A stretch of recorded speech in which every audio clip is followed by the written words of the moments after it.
Bueno, continuando con nuestro libro de grandes clásicos del suspenso, vamos a continuar con el capítulo número 21.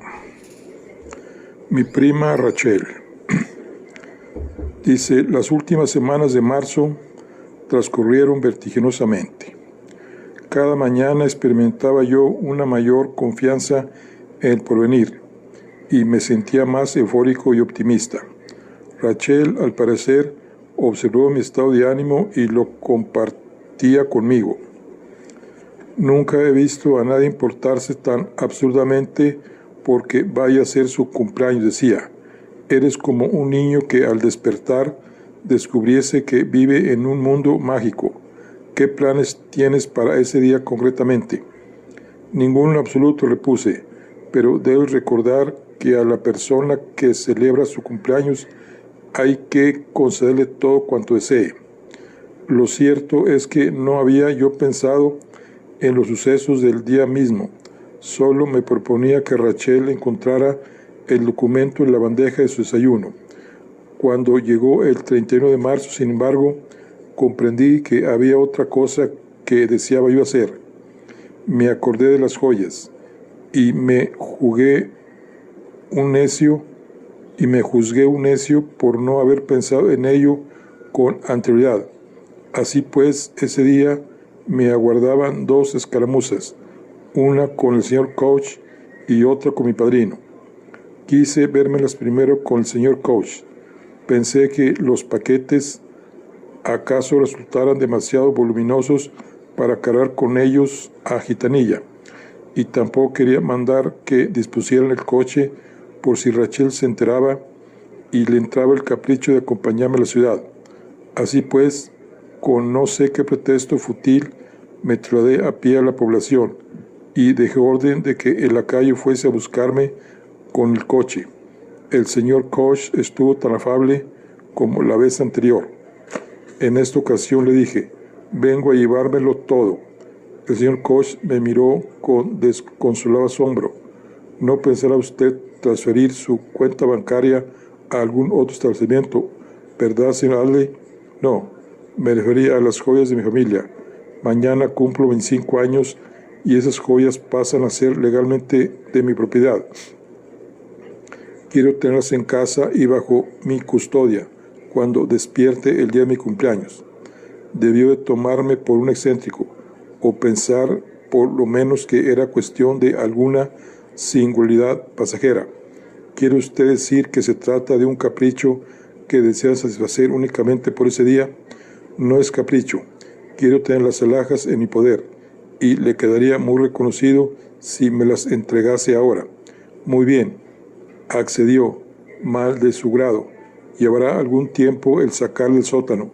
Si tiene usted cualquier otro asunto que arreglar en la ciudad. No tengo ningún otro asunto, le interrumpí.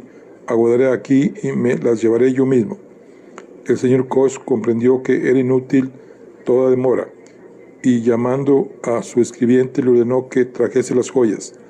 Había venido yo provisto del recipiente adecuado, por suerte, lo bastante grande para acoplarlo todo. Era en realidad un cesto de mimbre que empleábamos en casa para el acarreo de coles, y el señor Koch se estremecía visiblemente al meter en él los valiosos estuches uno tras otro. Volvimos a casa por la larga avenida que arranca de 4 recodos. Entré por la puerta posterior. Los criados estaban comiendo y subiendo por la escalera de servicio crucé de puntillas hasta los exteriores y pasé a mi habitación. Guardé bajo llave en mi armario el cesto de los coles y bajé a tomarme un bocado. Acaba apenas de comer cuando ya estaba nuevamente de camino, esta vez a caballo y rumbo a Pelín.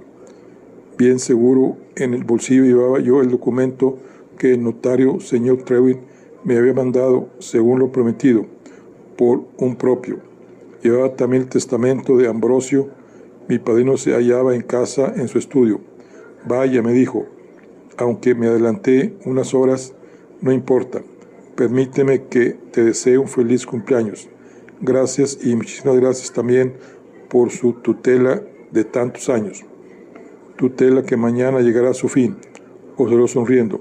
Cierto, o mejor dicho, esta noche a las 12, y como no quiero arrancarle su sueño, ahora tan intempestiva, vengo a pedirle que certifique mi firma en un documento que quiero suscribir y que habrá de entrar en vigor en este preciso instante.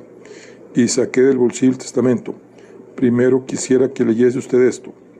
No me lo han entregado voluntariamente, sino a costa de largas disputas y argumentaciones. Por mucho tiempo creí que debía existir este documento en una parte, y aquí lo tiene usted. Lo puse en manos, secó los lentes y lo leyó de arriba a abajo. Está fechado Philip, pero no firmado. En efecto, pero está escrito por mano de Ambrosio. ¿No es así? Pues sí, y doblemente. Lo que no comprendo es cómo no lo mandó ratificar por testigos y me lo envió. Lo habría hecho de no haber sido por su enfermedad, así como por la circunstancia de que esperaba volver por aquí y entregárselo en persona. Esto lo sé con certeza, y la conciencia me dice que he venido disfrutando de lo que no me pertenece por derecho. Lea usted este documento que he mandado redactar, se lo ruego. Y le largué el escrito preparado por Trewin. Mi padrino lo leyó despacio con atención meticulosa. A medida que avanzaba en la lectura, su semblante iba mostrando una expresión de gravedad y pasó largo rato antes de que se quitase los lentes para mirarme. Tu prima Rachel tiene conocimiento de esto, ninguno en absoluto. Mi padrino se sentó a su escritorio, fijó los ojos en mí. Estás completamente resuelto a dar este paso, completamente, y te haces cargo de que se presta a determinados abusos, que encierra escasas garantías y que puede desaparecer en su totalidad la forma destinada a la larga a ti y a tus herederos. Sí, y estoy dispuesto a correr ese riesgo. Mi padrino movió la cabeza y suspiró. Se levantó, miró un momento por la ventana y volvió a su sitio. Perdóname, Phyllis, por hacerte esta pregunta. Es cosa personal, lo comprendo, pero de corazón, desde la cuna. Tu prima te tiene completamente alelado, ¿no es cierto? Sentí que se me encendían las mejillas, pero mantuve la vista fija en él. No sé lo que quiere usted decir, repliqué. Eso de alelado es una expresión vulgar y muy fea. Estimo y respeto a mi prima, Rachel, más que a nadie en el mundo. Nada de esto me agrada, Phyllis. Ojalá tu prima no hubiese venido jamás a Inglaterra. Sin embargo, es ya demasiado tarde para lamentarlo. Sea pues, firma eso y sufre las consecuencias de tu resolución.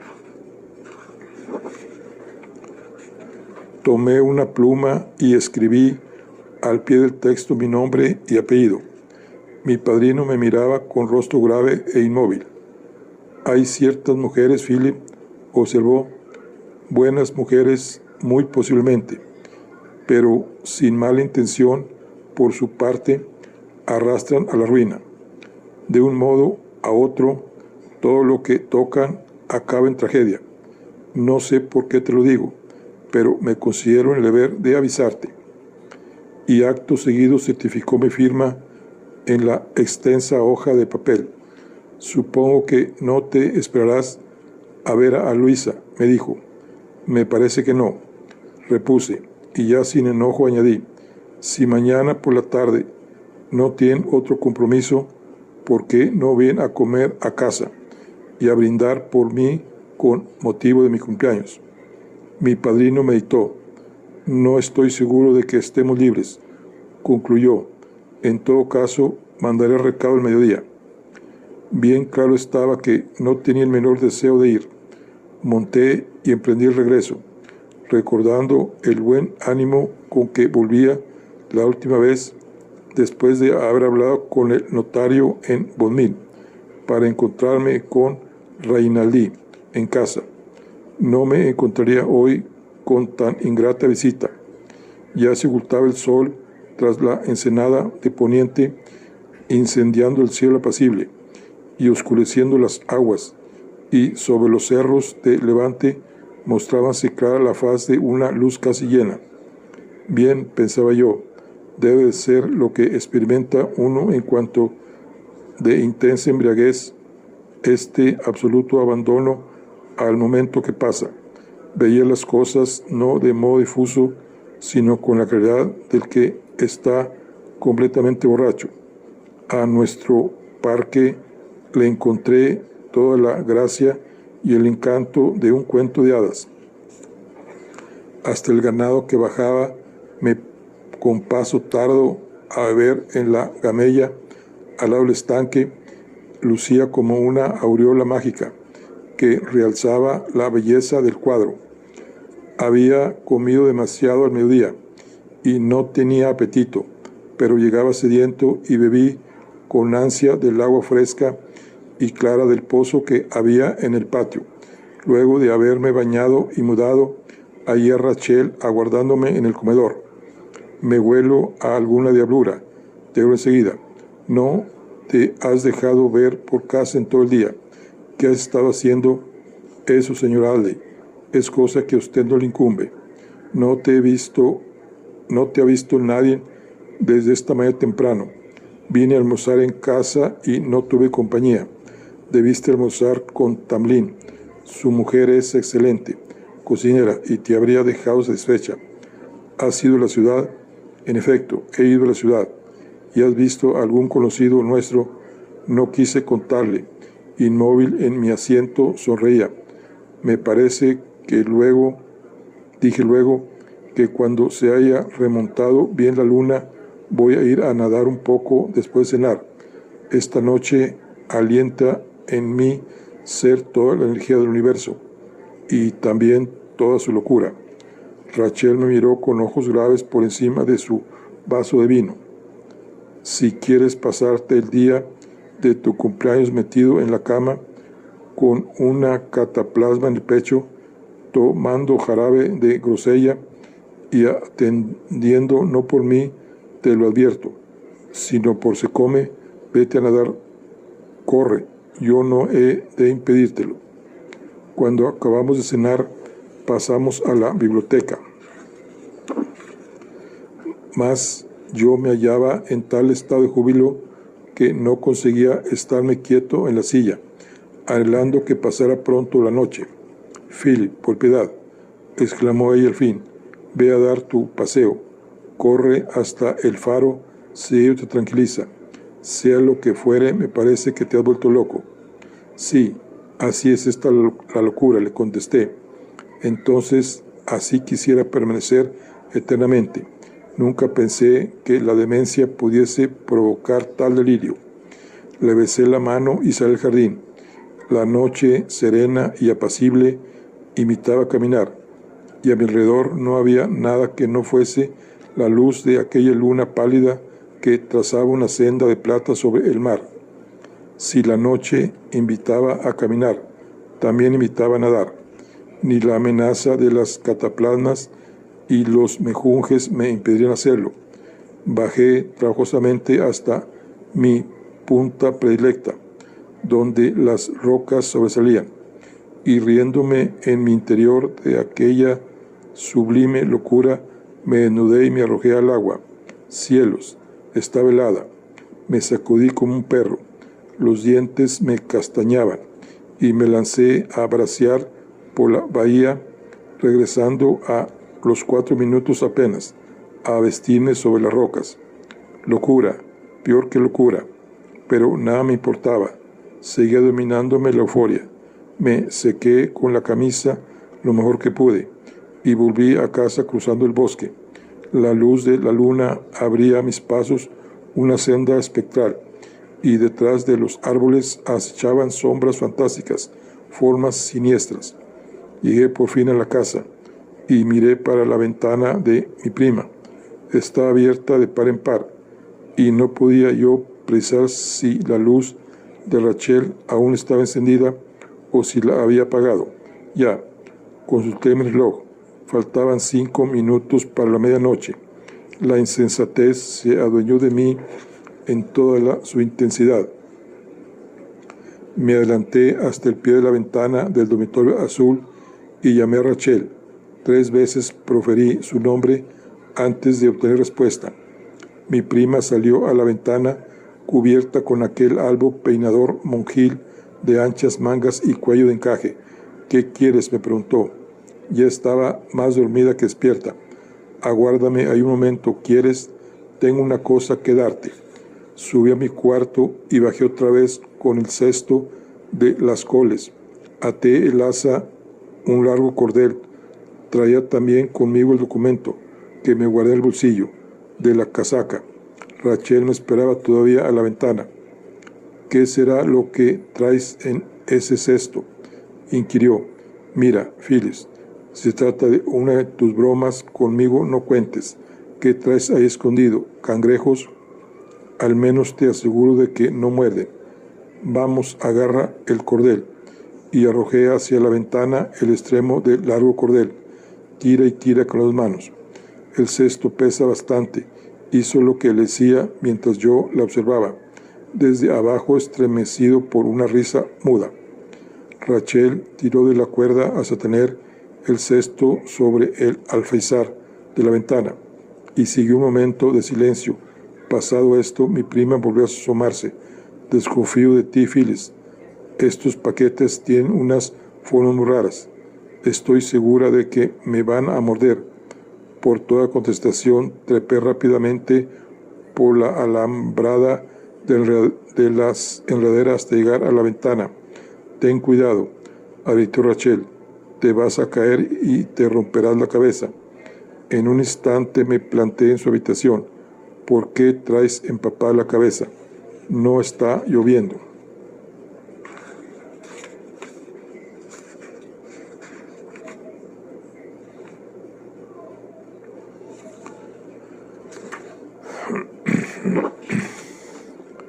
«Me he bañado en el mar. Ya te dije que tenía intención. Bueno, abre los paquetes. ¿O quieres que lo haga yo por ti?». Una sola bujía iluminaba la pieza. Rachel, descalza, tiritaba de frío. «Por amor de Dios, cúbrete con algo», exclamé. Tomó la colcha de la cama y se le echó por encima. Luego cogí en brazos a mi prima y la metí entre las mantas. «Me temo», observó ella, «que te has vuelto loco de remate». «Loco no, solo que en este momento cumplo mis 25 años». Levanté la mano. El reloj estaba dando las 12. Introduje la mano en el bolsillo. «Esto», añadí, dejando el documento sobre la mesa de noche al lado del candelabro. «Ya lo harás cuando quieras, pero lo demás quiero dártelo ahora mismo». Y volqué los paquetes sobre la cama. Rasgué las envolturas, desparramando los estuches y arrojando a un lado los papeles. Salieron a relucir la diadema y la sortija de rubíes. Aparecieron los zafiros y las esmeraldas. Ahí estaban el collar de perlas y las pulseras, todo ello rodando en loca confusión sobre las sábanas. «Esto es tuyo», decía yo, y eso también. Y en demente frenesí arrojaba sobre ella las alhajas, poniéndolas en sus manos, en sus brazos, en todo su cuerpo. «Phyllis, ¿pero qué has hecho? ¿Has perdido el juicio?». No contesté. Tomé las perlas y se las puse en el cuello. «Ya tengo 25 años. El reloj ha dado las 12. Ya lo has oído. Ahora ya nada importa. Todo esto es para ti. Si fuese dueño del mundo, también te lo daría». Nunca he visto unos ojos más asombrados ni más confundidos. Rachel paseaba la mirada de mí al montón de collares y pulseras, y de estos a mí otra vez, y luego porque me estaba riendo. Creo, me echó de súbito los brazos al cuello y también ella rompió a reír. Nos abrazamos. Habríase dicho que Rachel se contagiaba de mi demencia y que todo el insensato placer de las locuras se había reencontrado en nosotros. «Y yo, que no tengo para ti otra cosa que un alfiler de oro para la corbata», exclamó ella. «El que cumple años eres tú y me dejas avergonzada.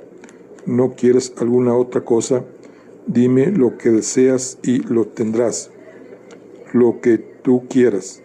La observé toda llena de rubíes y esmeraldas, el collar de perlas ceñido al cuello, y de pronto recobré la seriedad y recordé lo que el collar significaba. Sí, una cosa, pero es inútil que te la pida. ¿Por qué? Porque me darías una bofetada y me mandarías a la cama. Rachel alzó la cabeza para mirarme y me pasó una mano por la mejilla. Dime, insistió con voz dulce. No sabía yo cómo procede un hombre para pedir a una mujer que sea su esposa. Por lo general, el padre debe dar su consentimiento, o si no hay padre, se corteja a la mujer, se prepara el terreno en conversaciones previas. Nada de eso cabía en lo que a Rachel y a mí tocaba. Y era la medianoche y entre nosotros jamás se había hablado de amor ni de matrimonio. Recordé aquella mañana en el jardín cuando le dije que no deseaba nada mejor que mi casa para ser feliz. Alguna vez te he dicho que entre estas cuatro paredes hallaba yo todo el bienestar y el calor que me hacía falta. ¿Te has olvidado ya? No, no he olvidado. Estaba equivocado. Ahora ya sé lo que necesito. Rachel me acarició la cabeza, el lóbulo de la oreja y la barbilla. ¿De veras estás completamente seguro de eso más que de ninguna otra cosa en el mundo? Respondí. Ella me miraba. A la luz de la bujía sus ojos me parecían aún más oscuros. Esta mañana estabas muy seguro de ti mismo y muy porfiado además, que si el calor de una casa, que si Rachel al brazo para apagar la luz, ría todavía. Cuando al amanecer me vi de pie derecho sobre el césped, antes de que los criados se despertaran, me pregunté si algún hombre antes que yo se habría visto aceptado en matrimonio de aquel modo tan directo. Si así fuera siempre, se evitarían muchos noviazgos fastidiosos. Hasta esa fecha nadie se me había dado ni el amor ni todos sus arreos. Había estado ciego, sordo, dormido, pero ahora ya no lo estaba. Lo ocurrido en aquellas primeras horas del día de mi cumpleaños vivirá por siempre en mi recuerdo. Si cedimos a la pasión, ya lo he olvidado. Si conocimos la ternura, es algo que me acompaña todavía. Habrá de maravillarme eternamente el que una mujer, al acceder al amor, se encuentre indefensa. Tal vez sea este el secreto que poseen para tenernos subyugados, el secreto que guardan en reserva hasta el instante postrero. No lo sé de cierto, ya que no conozco otro amor con el cual compararlo. Rachel fue para mí el primero y el último.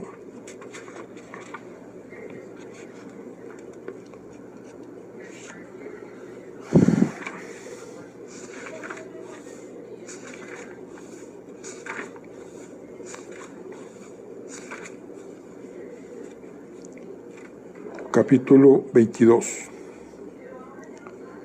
Recuerdo el despertar de la casa, el influjo del sol y el espectáculo de su esfera radiante elevándose sobre los árboles que marcaban la linde del césped.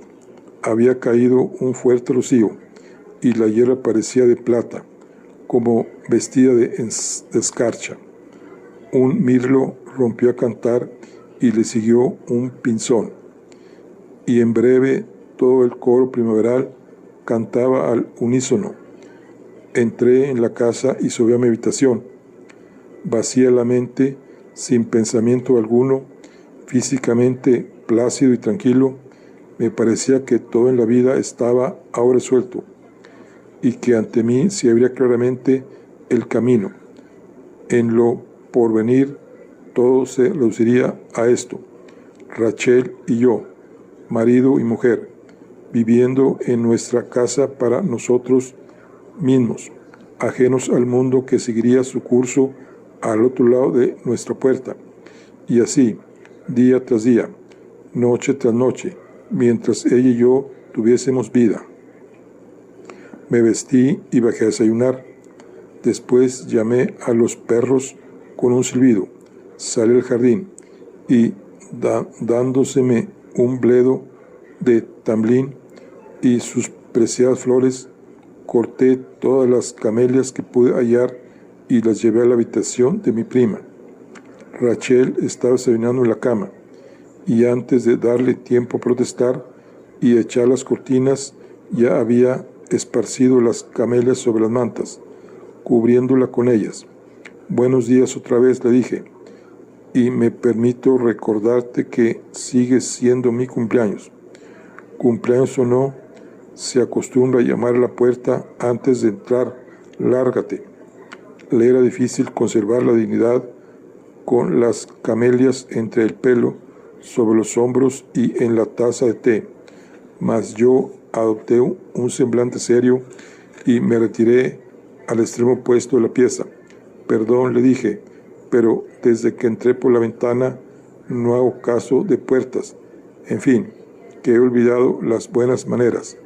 Mejor será que te vayas antes de que se come suba con la bandeja. Como te encuentre aquí, se va a escandalizar, me parece. Su voz tranquila fue un jarro de agua fría para mis ánimos. Si bien hallé su observación muy razonable, era un tanto atrevido quizás sorprender a una mujer a la hora del desayuno, aunque hubiera de ser mi esposa. Lo que se come y no todavía. Me iré, perdóname. No quiero más que decirte una cosa. Te amo. Me dirigí a la puerta y salí, y recuerdo haber notado que Rachel no llevaba ya el collar de perlas. Debía de habérselo quitado después de separarme de ella al rayar el alba. Las joyas no estaban ya desparramadas por el suelo, las había recogido todas. En la bandeja del desayuno, sin embargo, estaba el documento que había firmado yo la víspera. Secome me esperaba en la planta baja. Señor Alley, esta es una ocasión muy grande, me dijo. ¿Podría tomarme la libertad de desearle que celebre usted felizmente muchos días como este? Me daban ganas de decirle en el acto que Rachel y yo íbamos a casarnos.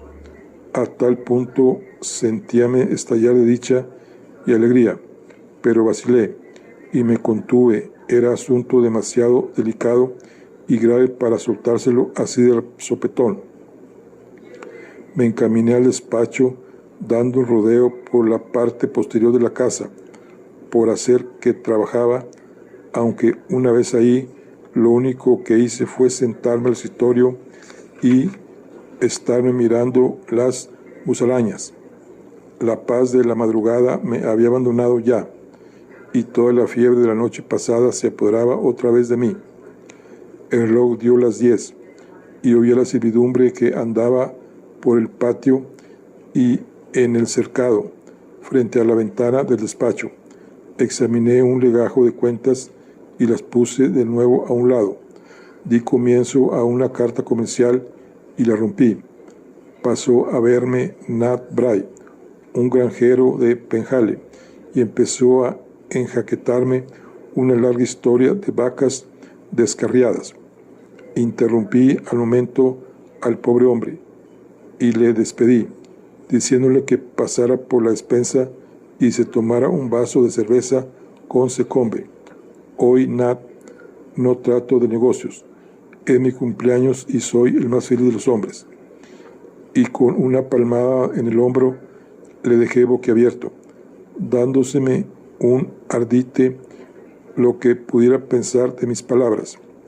Saqué luego la cabeza por la ventana y a puros gritos ordené a los de la cocina, allá en la otra punta del patio, que dispusieran el almuerzo en una cesta, pues de pronto habíame asaltado el deseo de estar a solas con Rachel, al aire y al sol, lejos del ceremonial de la casa, del comedor, de la vajilla de plata. Y una vez dada esa orden, me fui para las caberizas y dije a Wellington que ensillase a Salomón para el ama. Wellington no estaba ahí. La puerta de la cochera se había abierta, de par en par. A mis preguntas el caberizo respondió con semblante inexpresivo. El ama pidió el coche poco después de las 10. No sabría decirle a dónde ha ido. A la ciudad tal vez. Mis ánimos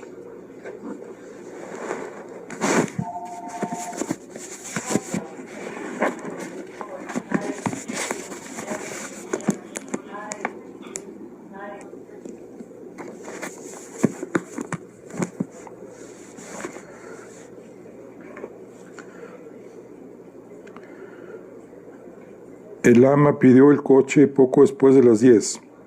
No sabré decirle a dónde ha ido. A la ciudad tal vez. Mis ánimos, que tan alto se habían remontado, desfallecieron de pronto y me abandonaron. Tenía por delante el día entero y no era aquello lo que yo había proyectado. Me senté por ahí a esperar. Dieron las 12 y sonó la campana llamando a los criados a comer. La cesta del almuerzo estaba junto a mí. Finalmente, a las 2 eché a andar por el bosque. Mi animación matinal había dado paso a una apatía tremenda. Llegaba ya a 4 recodos, divisé el carruaje. Aguardé en mitad del camino a que los caballos se aproximasen, y Wellington, al verme, tiró de las riendas y los hizo parar. El peso de la decepción que tan insufrible se me había hecho en las últimas horas se desvaneció cuando vi a Rachel en el coche, y ordenando a Wellington que siguiese adelante, subí y tomé asiento frente a ella en el duro y estrecho banco. Rachel llevaba el velo sobre la cara, de modo que no podía vérsela. Llevo buscándote desde las 11, le dije. ¿Dónde diablos te has metido? Estuve en Pelín a ver a tu padrino. Todas aquellas inquietudes y perplejidades que suponía sepultadas profundamente para tranquilidad mía resurgieron en tropel, ocupando el primer plano de mi pensamiento. ¿Por qué? ¿Qué necesidad habría de ir a verle con tanta prisa? Hace tiempo que todo quedó arreglado. No estoy segura de lo que tú entiendes por todo. El documento. No puedes oponerte a él. He cumplido la edad legal. Mi padrino nada puede hacer. Todo te pertenece. Sí, ahora lo comprendo. Los términos estaban un tanto oscuros. Eso es todo. Por eso quise asegurarme. Seguía hablándome con aquella voz remota, tranquila y despegada, cuando yo recordaba la otra tan distinta que me había susurrado al oído a medianoche. ¿Ya está claro para ti?, le pregunté. Perfectamente claro. Entonces, ¿no hay nada más que decir sobre el asunto? Nada, me respondió. Con todo, yo sentí en el corazón no sé qué malestar y una extraña desconfianza. Había desaparecido toda espontaneidad, la risa y la alegría que habíamos compartido cuando le entregué las alhajas. Que el diablo se llevase a mi padrino, si le había dicho algo que la hiriese. Levante el velo, le dije. Rachel se alzó el velo y los ojos que se cruzaron con los míos no se reían, como yo esperaba, ni estaban llorosos, como había temido, sino firmes y serenos y absolutamente impasibles. Eran los ojos de quien ha salido a tratar un asunto de negocios y lo ha resuelto a satisfacción. Los Kendall serán esta noche en la ciudad, me dijo Rachel, pero vendrán a vernos antes de volver a su casa. Se me figura que empiezo a ganarme a Luisa. Su actitud no me ha parecido tan fría. Me alegro. Me gustaría que hicieras buenas amigas. En fin, que he vuelto otra vez a mi primera forma de pensar. Luis te vendría de maravilla. Se echó a reír, mas yo no pude reír con ella. Pensé que era una era una crueldad bromear a costa de la pobre Luisa. Bien sabía Dios que yo no deseaba mal alguno a la muchacha y sí que encontrase un buen marido. Creo, continuó Rachel, que tu padrino no tiene buen concepto de mí, y en eso está en su derecho. pero diría que cuando acabamos de almorzar nos entendimos ya a la perfección. Se disipó toda tirantez e hicimos nuevos planes para reunirnos en Londres. ¿En Londres?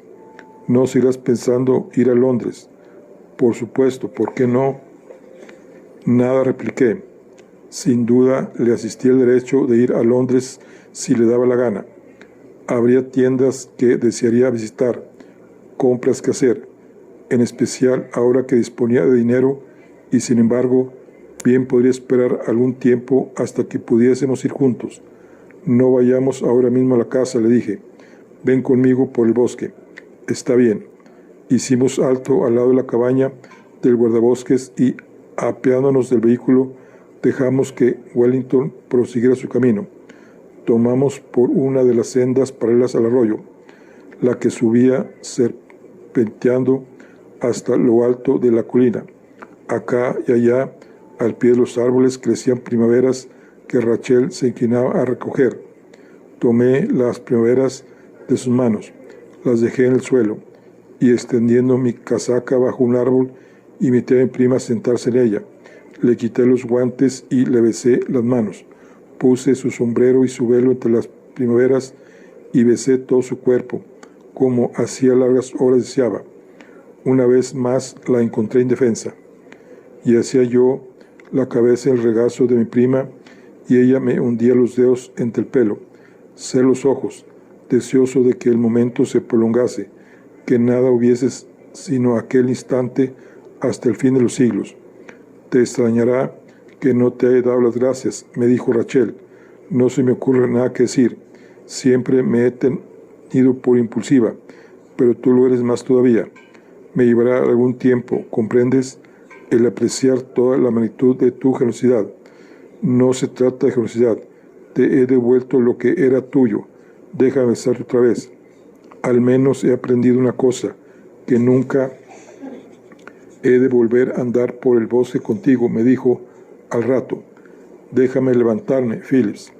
Le ayudé a ponerse en pie y con una reverencia le ofrecí los guantes y el sombrero. Mi prima registró su bolso y extrajo un paquetito. Toma, aquí tienes mi regalo de cumpleaños, que debí haberte dado antes. Si hubiera sabido que iba a heredar una fortuna, la perla habría sido mucho mayor. Tomé el alfiler y lo prendió en mi corbata. ¿Y ahora me permitirás que vuelva a casa?, inquirió. Me dio la mano. Recordé entonces que ese día no había yo almorzado, y al pensar en la comida me entró un apetito voraz. Seguimos por el sendero pensando yo en un buen volátil asado con tocino, y en la noche que nos esperaba, y de improviso nos encontramos al lado de la losa de granito, que ya me había olvidado nos aguardaba el extremo de la senda. Me volví rápidamente para evitarla, pero ya era demasiado tarde. ¿Qué es esto, Phil?, preguntó Rachel. Esa piedra parecida a una lápida sepulcral que tan inesperadamente surge del suelo. Nada, me apresuré a contestar. Una especie de hito.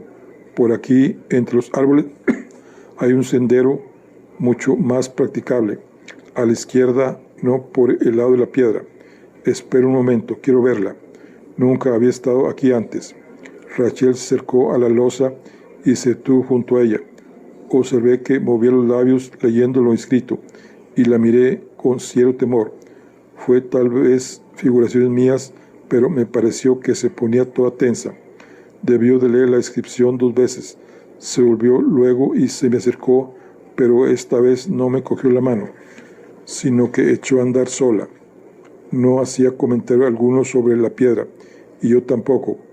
Con todo, aquella gran losa de granito parecía interponerse misteriosamente entre nosotros, mientras seguíamos nuestro camino.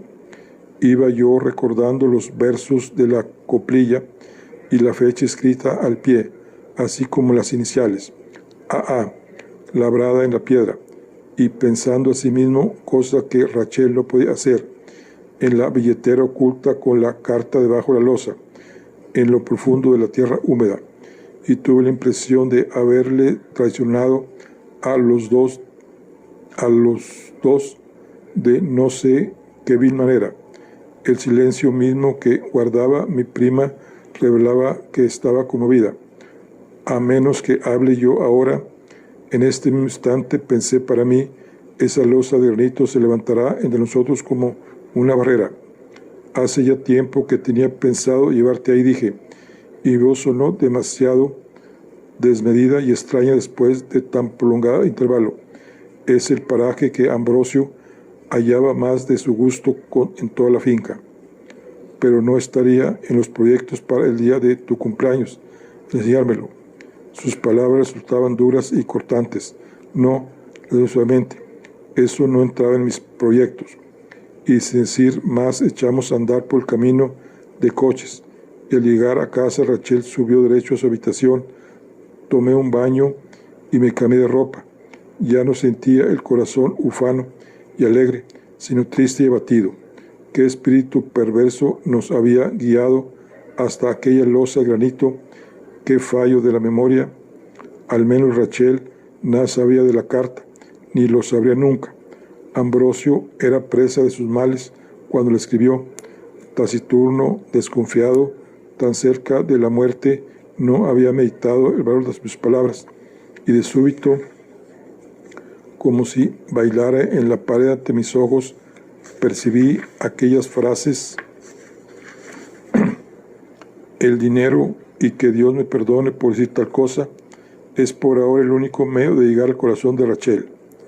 Mi prima y yo nos sentamos a cenar, atendidos por John y por Secome, y con todo el aparato de los candelabros y el servicio de plata sobre la mesa, y la mantelería del encaje por añadidura en celebración de mi cumpleaños. Los dos reíamos, cambiábamos sonrisas y brindábamos el uno por el otro, y por los 25 años que había yo dejado atrás, pero no me abandonaba la sensación de que toda aquella alegría era forzada. Se apoderó de mí una suerte de desesperación, la obsesión de que era preciso festejar, que era preciso divertirse, y en consecuencia la solución consistía en beber más y más vino, y en llenar también la copa de mi prima. Tal vez así podríamos embotar el agudo filo de la sensibilidad y olvidar la losa de granito y lo que representaba en lo íntimo de nuestro ser. Se nos debió de hacer muy tarde porque aún no nos habíamos levantado de la mesa cuando se oyó el chirriar de las ruedas de un carruaje en el paseo. Sonó luego la campanilla y los Kendall fueron introducidos en el comedor, donde aún seguíamos sentados entre un desbarajuste de migajas y postres y copas medio vacías. Me puse de pie vacilante y arrastré 2 sillas hasta la mesa, mientras mi padrino protestaba que ya habían cenado y que venían solo un momento para brindar a mi salud. Secome trajo más copas y observé que Luisa, que lució un vestido azul, me miraba, interrogándome con los ojos, y pensando así, lo comprendí íntimamente que yo había ido demasiado. Volvimos a sentarnos todos entre el rumor de la conversación. Mi padrino, Rachel y Luisa sentíase más a sus anchas, en compañía mutua, gracias a las horas compartidas por la mañana. En tanto guardaba yo silencio al extremo de la mesa, captando apenas alguna palabra aislada, aunque dando vueltas en el magín al anuncio que estaba resuelto a hacer. Al cabo, mi padrino, inclinándose hacia mí, muy sonriente, con la copa en la mano, dijo: por tus 25 años, Philip, que vivas muchos más y que seas feliz. Los tres se volvieron a mirarme, y fuera por el vino que había tomado o a impulsos de un corazón que se me desbordaba el pecho, vi en mi padrino y en Luisa a 2 amigos de mi confianza y muy apreciados. Los quería bien, y Rachel, mi bien amada, con los ojos hinchados de lágrimas, afirmaba con la cabeza, si no había duda, y me miraba sonriendo alentadora. Me levanté, les di las gracias y luego, con mi copa llena, declaré: también yo tengo un brindis en el que deseo me acompañéis. Desde esta mañana soy el más feliz de los mortales.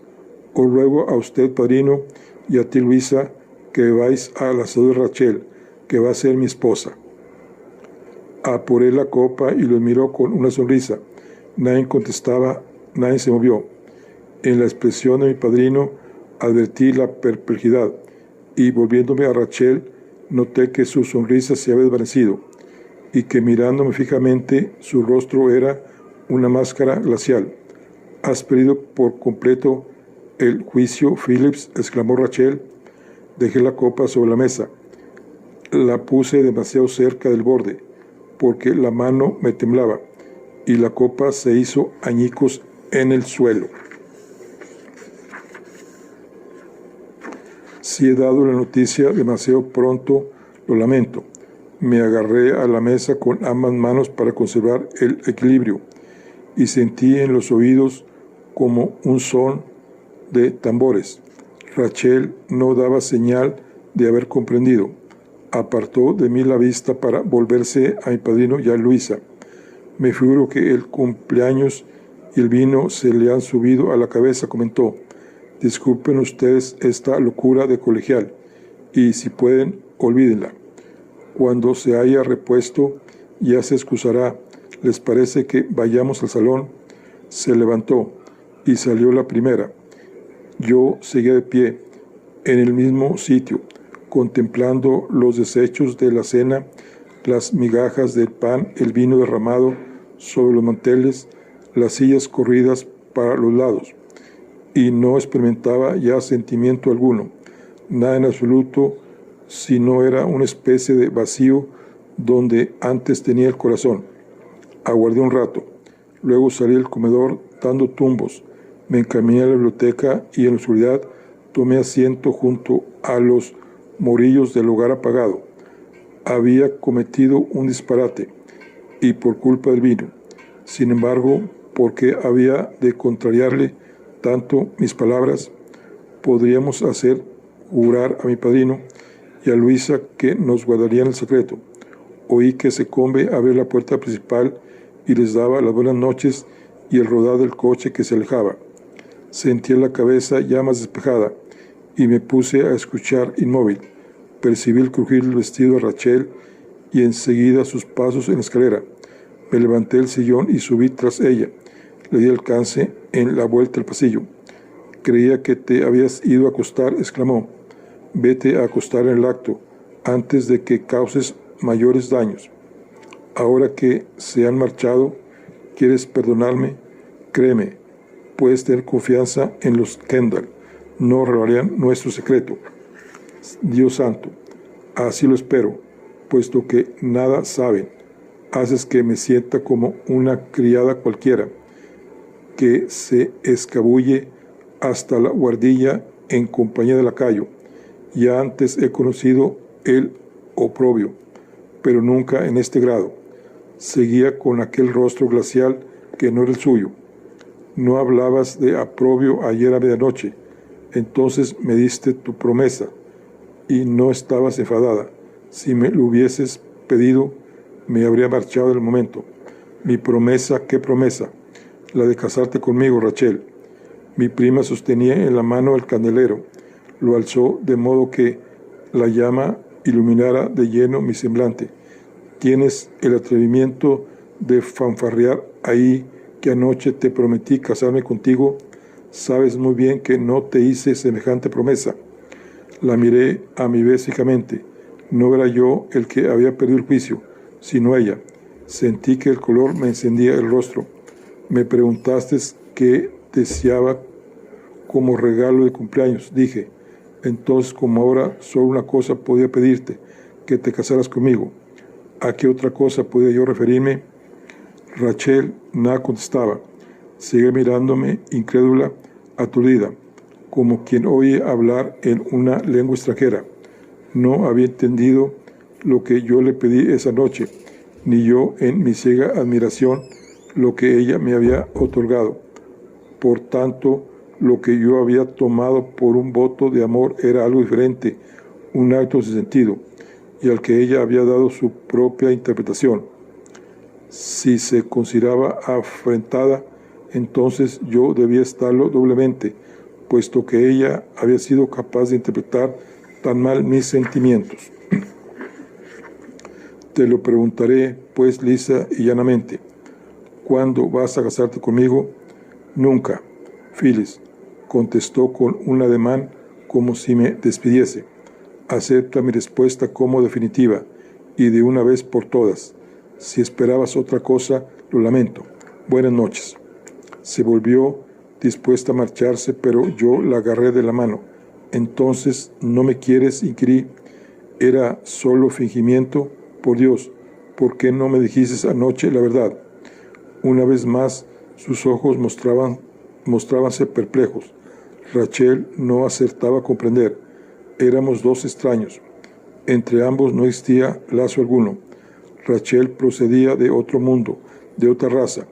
¿Y aún te atreves a reprocharme lo que pasó? Dijo, quería demostrarte mi gratitud. Eso fue todo. Me habías regalado todas tus alhajas.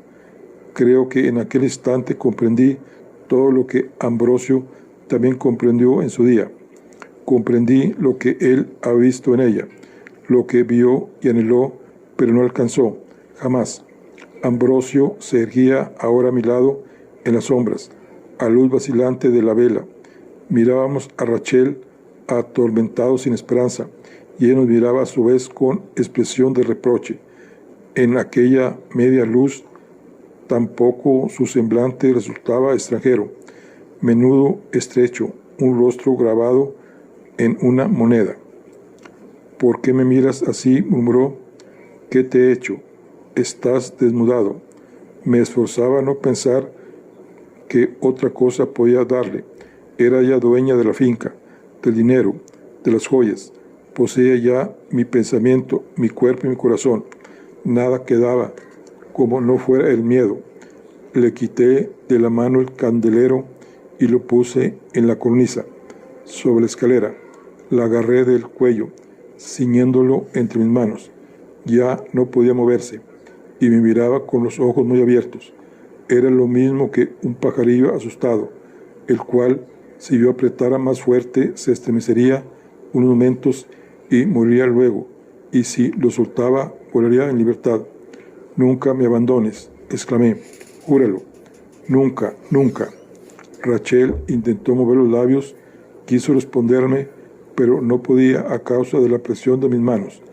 Las aflojé. Ella retrocedió, llevándose los dedos a la garganta. Mis dedos habían dejado marcas enrojecidas. ¿Y ahora quieres casarte conmigo? No me contestó. Se alejó de mí, retorciéndose por el pasillo hacia su habitación, fijo los ojos en los míos y ceñidas las manos aún a la garganta.